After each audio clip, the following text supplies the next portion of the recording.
David Ponson, bonjour. Bonjour. Comment va la Compagnie des Alpes? Plutôt bien, a priori, d'après les échos des montagnes.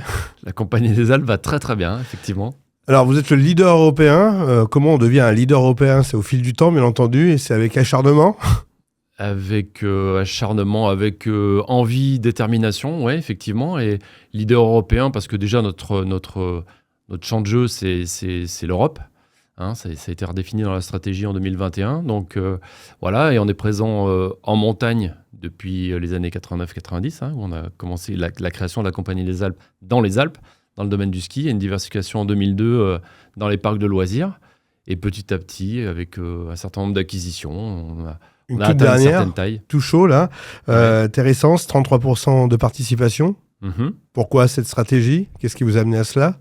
C'est d'une part, c'est le fruit de l'histoire et d'une collaboration qui a démarré il y a quelques années. D'ailleurs, comme la collaboration avec le groupe MMV et Jean-Marc Filippini à l'époque. Donc petit à petit, on construit des relations d'hommes, de projets, de confiance. Et puis, si un jour l'occasion se présente, et là, les occasions se sont présentées au fil de l'eau, on a construit une histoire aussi de partenaires capitalistiques, de sociétés, de projets. Et ça se concrétise aujourd'hui. Ça s'est concrétisé avec MMV il y a quelques années. C'est un coup d'accélérateur pour les Dichaux, peut-être, non? C'est un autre coup d'accélérateur ou pour faire un peu encore plus sens sur l'action qu'on a dans l'hébergement, l'hospitalité. Parce que les savoir-faire des équipes de Géraud Cornillon, historiquement, en Teressence, c'est complémentaire de MMV, c'est complémentaire de toutes les actions qu'on a en montagne. Et c'est des savoir-faire d'exploitation, de création de projets sur mesure, complexes, de plus en plus complexes d'ailleurs, dans un monde où on sait, le foncier se raréfie, les projets deviennent de plus en plus complexes, il y a des nouvelles contraintes de construction, de réhabilitation. Et ça, c'est quelque chose que Teressence sait faire, donc une corde de plus à notre arc. Il y a une urgence dans la rénovation en montagne? Oui, il y a une urgence à continuer à continuer cette action de rénovation, d'une part parce qu'on ne peut pas multiplier les projets nouveaux, voilà, la réfaction du foncier, mais aussi le zéro artificialisation net, et puis quelque part les lois nous courent après. Voilà, mais il n'y a pas que ça, il y a aussi nos engagements. L'environnement, oui, bien sûr. Il y a aussi nos engagements pris. Donc l'impact, il faut le porter sur la rénovation, la réhabilitation thermique. Bon, le moral est au beau fixe à la Compagnie des Alpes, puisque le semestre a été très bon d'après les résultats que vous avez publiés. Oui, le moral est au beau fixe, on est à fond, comme d'habitude. Et ouais, effectivement, on vient de publier des résultats sur le semestre qui sont très bons dans toutes les divisions d'ailleurs, ce qui est pour le coup, ça est encore plus encourageant. Ouais. Les secrets de fabrique, vous n'avez pas à nous les donner, mais on peut les imaginer. C'est du RH, c'est de l'investissement, c'est de la capitalisation. Utiliser les savoir-faire de nos collaborateurs, parce qu'en fait, ils sont mus par une énergie, une motivation, une passion et un engagement incroyable au service de leur job, de leur territoire dans lequel ils évoluent. Donc nos savoir-faire, c'est justement de leur faire confiance, de leur donner des moyens. Et c'est des savoir-faire de management, j'espère. C'est des savoir-faire de projet. C'est des savoir-faire ou des envies de prendre des risques pour transformer des projets. Alors là, en l'occurrence, ça semble porter ses fruits. Parfois, il y a des choses qu'on ne réussit pas forcément bien. On apprend à chaque fois. Vous autorisez l'expérimentation? Ah oui.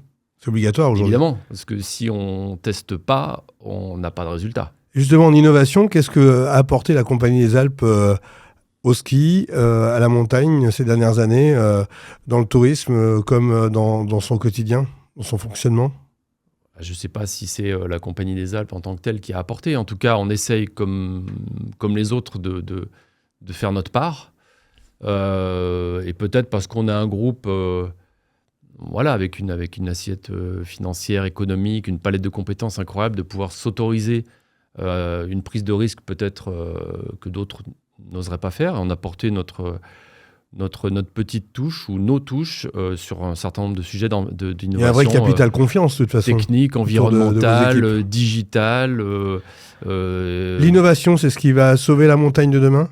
Ce qui va... Alors, je ne sais pas si la montagne est à sauver, d'ailleurs. D'accord, elle se porte plutôt bien cette année. Mais il y a 2 ans, on disait il n'y a plus de neige, c'est la fin du monde. J'exagère. Mais aujourd'hui, on sent que le moral après le Pipro était plutôt positif. Oui, et avant Innsbruck. L'actualité de tous les jours dans le monde, c'est effectivement, c'est la fin du monde. Mais la montagne... On est d'accord là-dessus. Oui, on est complètement d'accord. On voit plus à long terme, on voit l'instant. Oui, c'est ça.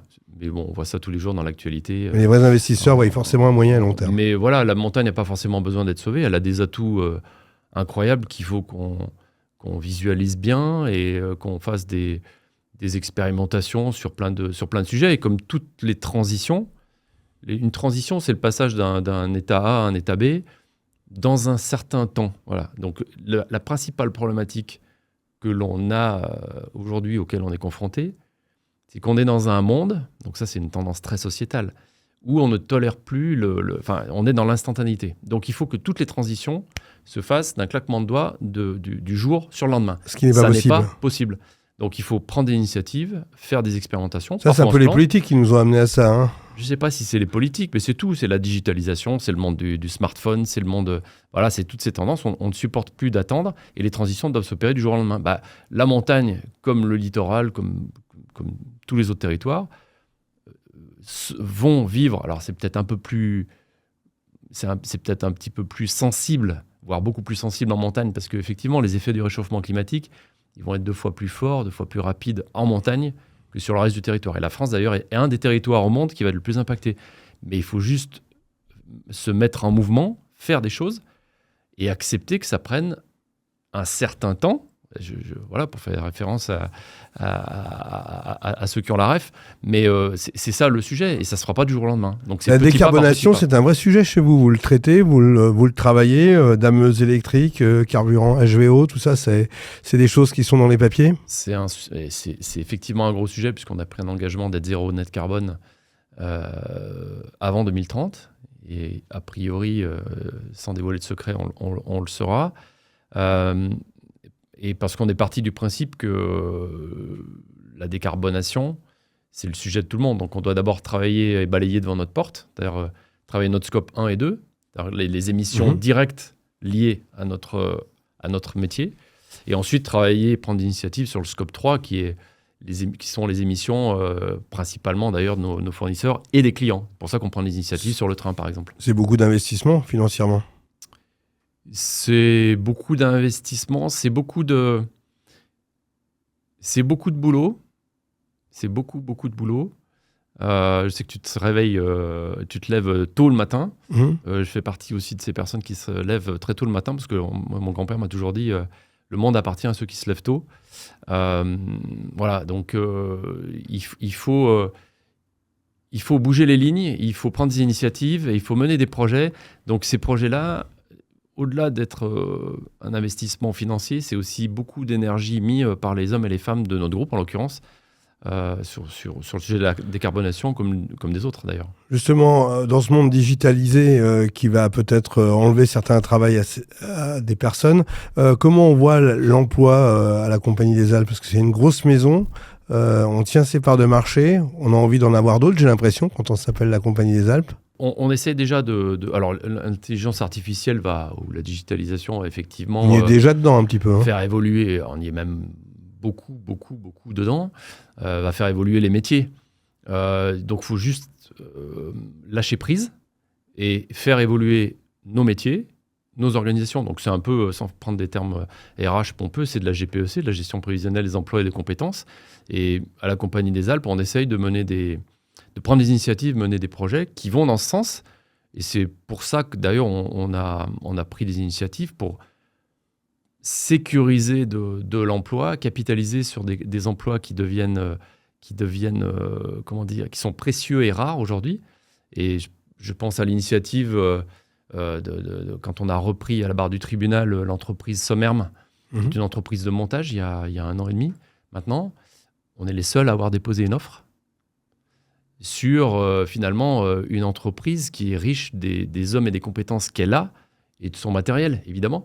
Mais quand on s'est positionné sur ce sujet-là, c'était pour sécuriser une vingtaine d'emplois à très haute qualification et des emplois qui manquent aujourd'hui sur notre territoire. Et ça, pour le coup, c'est pas l'IA qui va aller faire du montage en remontée mécanique à haute altitude sur des travaux... La valorisation industrielle est indispensable pour la montagne de toute manière. La valorisation industrielle, elle est indispensable. Et on a des métiers très spécifiques dans nos territoires qu'il faut sauvegarder, qu'il faut protéger, qu'il faut faire évoluer. Et on essaye de mener des actions en ce sens. L'avenir, comment on voit l'avenir de la montagne à la Compagnie des Alpes selon les exigences des clients? Parce que tout ça, c'est pour eux, finalement, qu'ils soient étrangers ou français. C'est principalement pour eux. C'est principalement pour nos clients, puisque finalement, si on revient un petit peu en arrière, le plan neige a amené une nouvelle économie à l'époque en montagne, une économie du tourisme, une économie des domaines skiables. Donc on a inscrit cette économie et des hommes et des femmes en montagne. Donc aujourd'hui, nos deux plus grands vecteurs, c'est satisfaire nos clients et s'adapter aux nouvelles tendances sociétales, et deux, c'est surtout travailler l'habitabilité de nos territoires, donc faire en sorte que nos collaborateurs qui vivent dans et de ce territoire puissent y rester, ainsi que les prochaines générations. Il faut leur donner les moyens, parce que l'immobilier est cher en montagne. Et ça, le problème, c'est effectivement... Vous travaillez aussi à la Compagnie des Alpes, la premiumisation de l'immobilier. Ouais. Oui, on travaille. Comment ? On a fait d'ailleurs justement beaucoup d'investissements ces derniers temps pour rénover, construire, acquérir même des participations dans des SEM locales, aux côtés des collectivités, pour disposer de logements pour nos saisonniers. Parce que ça devient indispensable. C'est-à-dire qu'il faut un job, un salaire, mais maintenant, il faut la garantie d'un logement en montagne. David, c'est quoi le bon équilibre entre l'évolution climatique, l'économie, le sociétal et puis l'attractivité du territoire? Pas facile comme conclusion. Non, c'est une question compliquée. Comme tout équilibre, stable ou instable ou fin, ça se travaille en permanence. On est dans un monde qui ne vit que d'injonctions paradoxales permanentes.